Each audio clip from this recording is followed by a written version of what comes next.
O'zbekiston Respublikasining 2026-yil 13-apreldagi dala chetlarida qishloq xo'jaligi mahsulotlarini yetishtirish tizimi takomillashtirilishi munosabati bilan O'zbekiston Respublikasining ayrim qonun hujjatlariga qo'shimcha va o'zgartirishlar kiritish to'g'risida qonun qabul qilindi. Qonun bilan O'zbekiston Respublikasi ma'muriy javobgarlik to'g'risidagi hamda soliq kodekslariga bir qator qo'shimcha va o'zgartirishlar kiritildi. Jumladan ma'muriy javobgarlik to'g'risidagi kodeksga kiritilgan qo'shimchalarga ko'ra, ikkilamchi ijaraga olgan ijarachilar tomonidan qishloq xo'jaligiga mo'ljallangan yer uchastkalarining dala chetlaridagi kanallar, sug'orish va kollektor drenaj tarmoqlari atrofidagi qishloq xo'jaligi mahsulotlari yetishtirilishi belgilangan maydonlarda hamda muddatlarda maqbul ekin ekilmaganda O'zagroinspeksiya tomonidan bazaviy hisoblash miqdorining 1 baravaridan 3 baravarigacha miqdorda jarima solishiga sabab bo'ladi.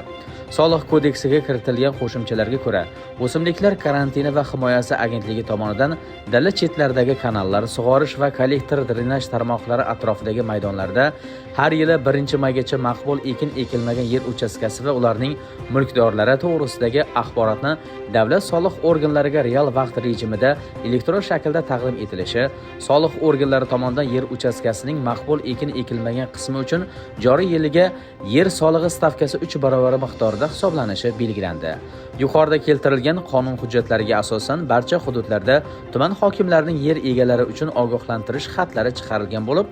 mas'ul xodimlar tomonidan joylarda targ'ibot tadbirlari o'tkazilib, mazmun mohiyati to'g'risida batafsil ma'lumotlar berib borilmoqda.